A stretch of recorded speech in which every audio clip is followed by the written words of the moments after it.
together in finding out the answers to these questions, as opposed to shutting down the questioner, the website. You've pointed out eloquently that the internet can be used for the wrong purposes, and we applaud you for that. And I think that was a very appropriate hearing. What you've done in the context of that hearing is to frame true patriots, such as the architects and engineers for 9/11 Truth, as terrorists. And there's no excuse for that whatsoever. And Americans abhor the attempt and can only consider that there was a cold, calculated strategy that must have been at work in the decision to place this and the other websites that are asking real questions from real patriots in your presentation, using the web as a weapon, the internet as a tool for violent radicalization and homegrown terrorism. What excuse do you have? That's all we're asking. And let's sit down and talk. And if you choose not to sit down and talk with us, my only conclusion is that this brings up some very serious questions about your motivation.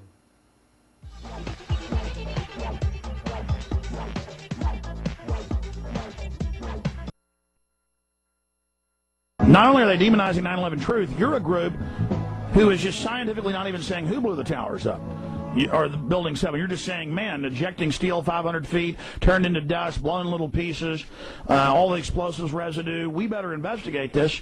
And then they run up saying, why do you love Hitler? When you're not talking about Israel, you're not talking about Jews, you're not talking about Keebler elves or Clockwork elves. You are talking about these buildings were blown up. That's pretty suspicious, isn't it? It really, really is. We're concerned about being drawn into and called, anti-Semitic and so forth. We're just architects and scientists and building professionals. And here I think I can address this by pointing out that the physics of 9/11 is not anti-Semitic, and that is all we are talking about. I wrote to Mark Weitzman, our constitutional republic was founded upon the fundamental right to ask questions, demand answers, and to seek truth and justice. This is all that we in the 9/11 Truth Movement are seeking. Of all people and of all organizations, you, Mark Weitzman, and the Simon Wiesenthal Center, who highlight the virtue of tolerance, should be honoring our right to ask these questions, not branding us as terrorists or anti-Semites. Yeah, I thought it was the Nazis. I thought it was the Nazis that wanted to restrict free speech. Yeah. Yeah, so we're fighting Nazism. And that seems like a close parallel. Yeah.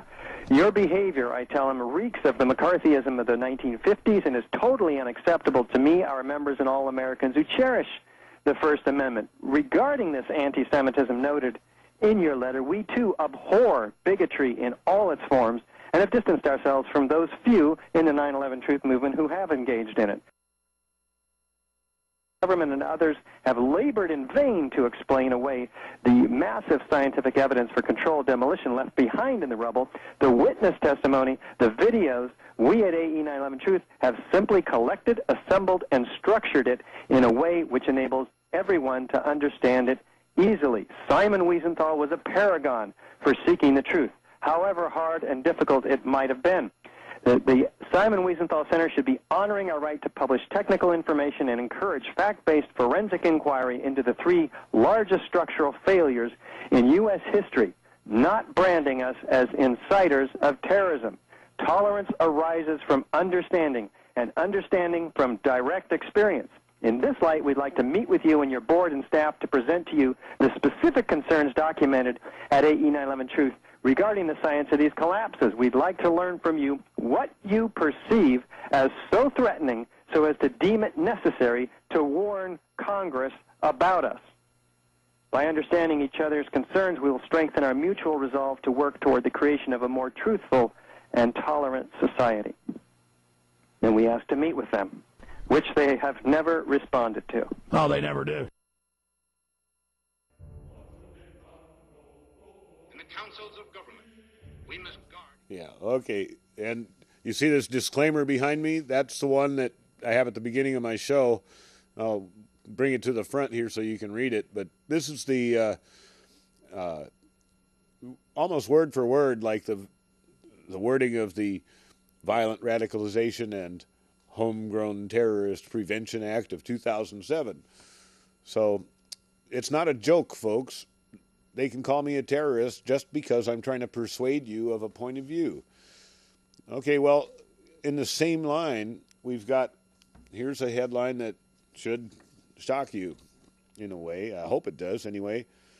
Obama staffer wants cognitive infiltration of 9/11 conspiracy groups. There's a man named Cass Sunstein. You can find this, well, look up Cass Sunstein's conspiracy theory. He wrote a paper in late 2007, early 2008 that became the talk of the town. It was called The Conspiracy Theory, and in it he does an analysis where he decides that people who believe in conspiracy theories, and he, by the way, automatically assumes that these conspiracy theories are all bunk. In other words, none of them have any validity. But people who believe in these conspiracy theories are dangerous to the country because it only takes one nut to take action. And he refers to Timothy McVeigh as a one nut example, as if that was a valid example. But I don't want to get off on a conspiracy theory. Here's what he said, that he said that the conspiracy theories should be banned from the internet. The conspiracy theories he recommended that be included in this ban are the theory of global warming is a deliberate fraud, the view that the Central Intelligence Agency was responsible for the assassination of John F. Kennedy, the 1966 crash of TWA Flight 800 was caused by a U.S. military missile, the Trilateral Commission is responsible for important movements of the international economy.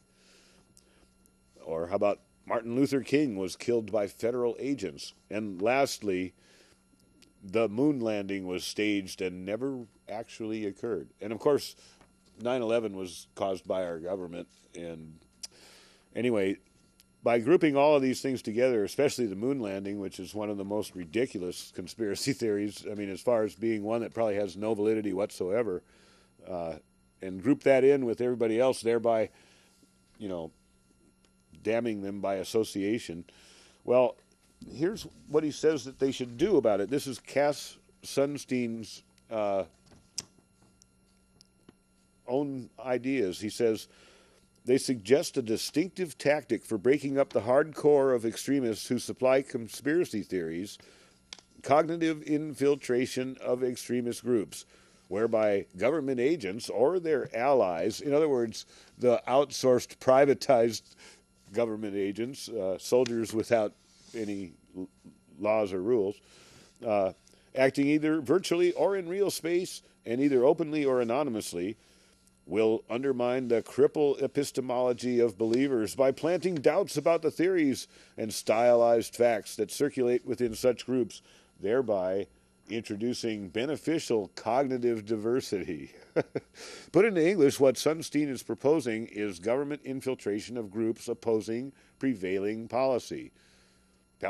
Palestinian liberation, 9/11 truth, anti-nuclear power, stop the wars, end the Fed, support NATO, eat the rich. Well, it's easy to destroy groups. As you see, the phone lines are open, and it's time for you to start looking at what's going on around you. Incrementally, they take away little by little by little. And pretty soon you realize, oh, now we don't have any power anymore. It's mind-blowing to see what they propose. Here's more about that Cass Sunstein. Presidential advisor wrote about the crackdown on expressing opinions. Now, this is the man that Obama appointed to be his regulatory advisor. President Obama's regulatory czar, Cass Sunstein, argued that the U.S. government should ban conspiracy theorizing. amongst the beliefs, he said we should ban